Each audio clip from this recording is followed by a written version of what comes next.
Hello दोस्तों, कैसे हैं आप लोग। आशा करता हूँ आप सभी ठीक होंगे। मैं DK यादव अपने YouTube channel basic commerce academy में आप सभी का हार्दिक स्वागत एवं अभिनंदन करता हूँ। मेरे प्यारे मित्रों, आज का हमारा ये वीडियो अकाउंटेंसी क्लास 11th का सेकेंड वीडियो है। इससे पहले हमने अकाउंटेंसी क्लास 11th वाली प्लेलिस्ट में ऑलरेडी एक वीडियो अपलोड कर चुका हूँ जो सिलेबस इंट्रोडक्शन से रिलेटेड है। अगर आप उस वीडियो को नहीं देखे हैं तो जाकर पहले उस वीडियो को देख लें ताकि आपको पता चल जाए अकाउंटेंसी के लिए क्लास 11th में कौन कौन सी चीजें मुझे पढ़ने की जरूरत पड़ेगी।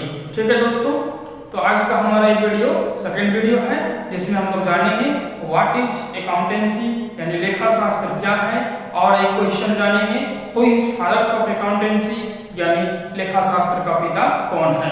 तो चलिए देखते हैं what is accountancy. What is accountancy, लेखा शास्त्र क्या है। तो इसका आंसर को हमने हिंदी तो इंग्लिश दोनों ही भाषाओं में स्पष्ट रूप से आपके लिए यहाँ लिख कर रखा है। देखिए क्या है। Accountancy is the branch of knowledge यानी लेखा शास्त्र ज्ञान की वह शाखा है that lays down rules and principles that are flawed in accounting classification and summary of transactions। यानी लेखा शास्त्र ज्ञान की वह शाखा है जो उस नियम और सिद्धांत को बताती है। हमने पहले ही कुछ वीडियो में बताया था कि चीजों को तोड़ तोड़ करके पढ़ना है, चीजों को रटना नहीं है, चीजों को रट्टा नहीं मारना है, याद नहीं करना है, बल्कि तोड़ तोड़ करके पढ़ना है, समझ समझ करके पढ़ना है। तोड़ तोड़ करके पार्ट बाय पार्ट अगर हम समझ करके पढ़ेंगे तो चीजें मुझे अपने आप याद हो जाएगी और कभी हम उसे भूलेंगे भी नहीं। और जब भी आपको लगे कि मैं भूल रहा हूँ तो हमारे इस वीडियो को आप देख लें, या जिस चीज को भूल रहे हैं उससे रिलेटेड जो भी हमारी वीडियो है उसको देख लें, या कहीं नोट्स बनाए हैं तो उसको देख लें। ठीक है, चीजों को रट्टा नहीं मारना है। ठीक है, तो पार्ट बाय पार्ट कैसे पढ़ेंगे, इस प्रकार से। लेखा शास्त्र ज्ञान की वह शाखा है, यहाँ तक एक पार्ट, ठीक है, जो उस नियम और सिद्धांत को बताती है, यहाँ तक जिनका पालन लेन देनों के लेखांकन, वर्गीकरण तथा सारांश तैयार करने में किया जाता है। 3 पार्ट में इसको तोड़ तोड़ करके पढ़ना है। ठीक है, अगर आप इंग्लिश से पढ़ रहे हैं तो accounting is the branch of knowledge, यहाँ तक एक पार्ट, ठीक है, that lays down rules and principles, यहाँ तक 2 part, that are followed in accounting classification and summary of transactions, यहाँ तक 3 पार्ट में इसको पूरा कर लेना है। ठीक है, यानी हम लोग देख चुके हैं लेखा शास्त्र यानी अकाउंटेंसी क्या है। चलिए अब इसको समझते हैं। ठीक है, तो लेखा शास्त्र ज्ञान की वह शाखा है यानी accountancy is the branch of knowledge, यानी कहने का मतलब जो है अकाउंटेंसी में हम लोग क्या बात करते हैं। तो अकाउंटेंसी में हम लोग अकाउंटिंग से रिलेटेड कुछ ज्ञान की बातें करते हैं। मतलब अकाउंटेंसी क्या हुआ, ज्ञान की शाखा हुआ यानी ब्रांच ऑफ नॉलेज। ठीक है, किस प्रकार का ज्ञान जो हम लोग पढ़ते हैं इसमें, जो उस नियम और सिद्धांत को बताती है। उस नियम मतलब रूल्स और सिद्धांत मतलब प्रिंसिपल्स को यानी सिद्धांत को बड़े बड़े एक्सपर्ट्स द्वारा बहुत सालों के प्रयास के बाद, बहुत खोज के बाद यानी एक्सपेरिमेंट करने के बाद बनाया जाता है। और जो सिद्धांत बनाया जाता है वह पूरा 100% जो है सही होता है, यानी 100% जो है सत्य पर आधारित होता है। ठीक है, तो लेखा शास्त्र यानी अकाउंटेंसी क्या है, ज्ञान की वह शाखा है। यानी अकाउंटेंसी क्या है, ज्ञान की वह शाखा है। Accountancy is the branch of knowledge. किस प्रकार का नॉलेज देती है अकाउंटेंसी, तो उस नियम और सिद्धांत को बताती है, उस नियम और सिद्धांत को बताती है जिनका पालन हम कहाँ करते हैं, लेन देनों मतलब ट्रांजैक्शंस, लेन देनों मतलब ट्रांजैक्शंस में, यानी रोज जो लेन देन होता है बिजनेस में उसे हम क्या बोलते हैं, लेन देनों यानी ट्रांजैक्शंस। ठीक है, जिसका पालन हम कहाँ करते हैं, लेन देनों के लेखांकन कहने का मतलब अकाउंट्स मेंटेन करना, मतलब अकाउंट्स में उसको लिखना।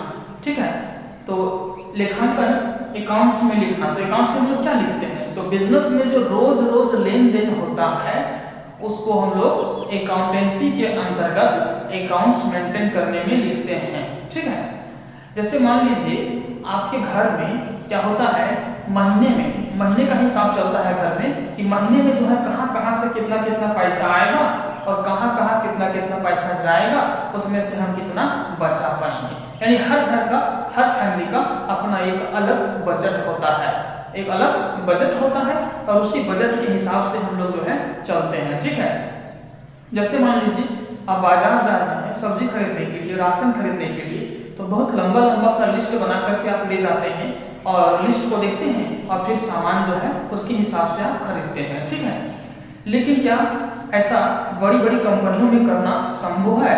जैसे कि Tata Motors, Birla, Asian paints और भी बहुत बड़ी कंपनियां हैं जहां अकाउंटेंसी के रूल्स और प्रिंसिपल्स के अनुसार जो है अकाउंट मेंटेन किया जाता है।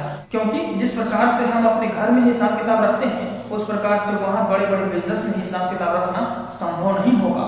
रोज वहाँ लाखों में करोड़ों में ट्रांजैक्शंस होती है।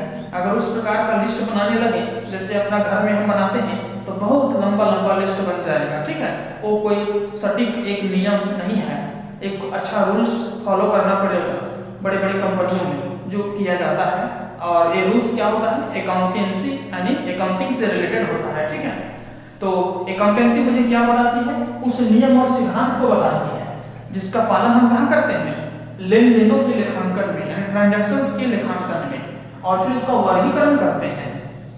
वर्गीकरण किस प्रकार किया जाता है, जैसे अकाउंटेंसी का एक चैप्टर हम लोग पढ़ेंगे जनरल एंट्री, तो जनरल एंट्री में क्या होता है, बड़े बिजनेस में या किसी भी बिजनेस में जहाँ अकाउंट्स मेंटेन किया जाता है, ठीक है, वहाँ रोज जो लेन देन होता है उस लेन देन को date by date general entry में लिखना पड़ता है। ठीक है, तो उसको हम लोग बोलेंगे लेखांकन मतलब अकाउंटिंग। ठीक है, तो क्लासिफिकेशन क्या होता है, तो जनरल एंट्री बनाने के बाद, ठीक है, जनरल एंट्री बनाने के बाद हम लोग बनाते हैं लेजर। क्या बनाते हैं, लेजर में क्लासिफिकेशन किया जाता है, मतलब हर एक आइटम के लिए अलग अकाउंट बनाना पड़ता है, तो उसी को बोलते हैं क्लासिफिकेशन।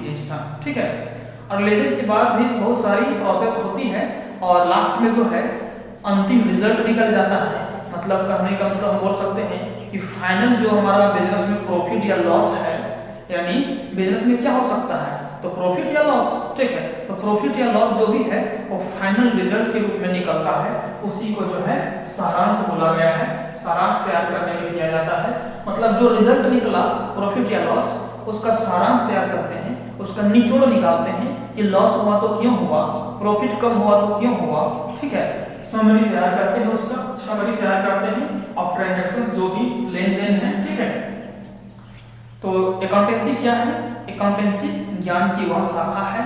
कहने का मतलब accountancy is the branch of knowledge जो रूल्स और प्रिंसिपल्स को बताती है। कैसे रूल्स और प्रिंसिपल्स को बताती है, जिसको हम लोग कहाँ फॉलो करते हैं, तो फॉलोड कहाँ करते हैं, फॉलोड यहाँ करते हैं, फॉलोड इन अकाउंटिंग यानी लेखांकन, क्लासिफिकेशन यानी वर्गीकरण तथा समरी यानी सारांश तैयार करने में किया जाता है। ठीक है दोस्तों, तो जहाँ तक मुझे उम्मीद है कि अकाउंटेंसी क्या है इसको आप लोग समझ गए होंगे। ठीक है, और अगर कोई भी कंफ्यूजन हो तो कमेंट बॉक्स में आप जो है कमेंट लिख सकते हैं, मैं उसका रिप्लाई देने का पूरा कोशिश करूंगा। चलिए चलते हैं सेकंड क्वेश्चन की ओर।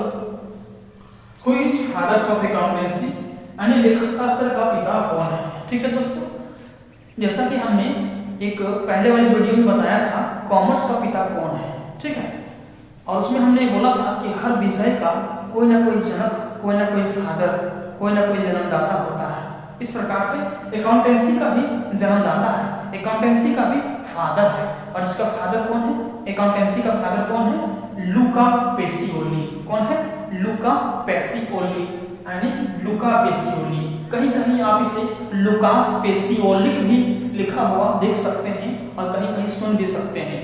तो लुकास पेसिओलिक जो है थोड़ा सा लॉन्ग है और लूका पेसिओली जो है थोड़ा सा शॉर्ट है। बाकी जो है इसमें अंतर कुछ नहीं है, आदमी एक है, नाम जो है दो प्रकार से है, नाम भी एक ही है लेकिन ये थोड़ा सा शॉर्ट है, थोड़ा लॉन्ग है। ठीक है, आप किसी भी नाम को लिख सकते हैं, बोल सकते हैं, इससे कोई प्रॉब्लम नहीं है। ठीक है, तो जैसा कि मुझे उम्मीद है दोस्तों कि आप लोग ये दोनों क्वेश्चन का आंसर्स को बहुत ही आसानी से, बहुत ही अच्छे से समझ गए होंगे। ठीक है दोस्तों, तो मुझे उम्मीद है कि आज का ये वीडियो आप लोगों के लिए बहुत ही यूजफुल होगा।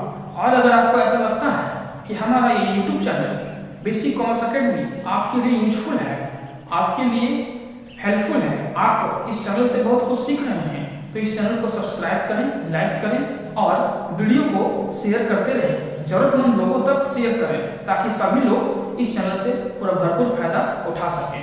ठीक है दोस्तों, आज के लिए इस वीडियो में इतना ही। अगले वीडियो में हम लोग जानेंगे अकाउंटिंग क्या है, अकाउंटिंग के बारे में देखेंगे। ठीक है दोस्तों, आज के लिए इतना ही। Thanks for watch this video.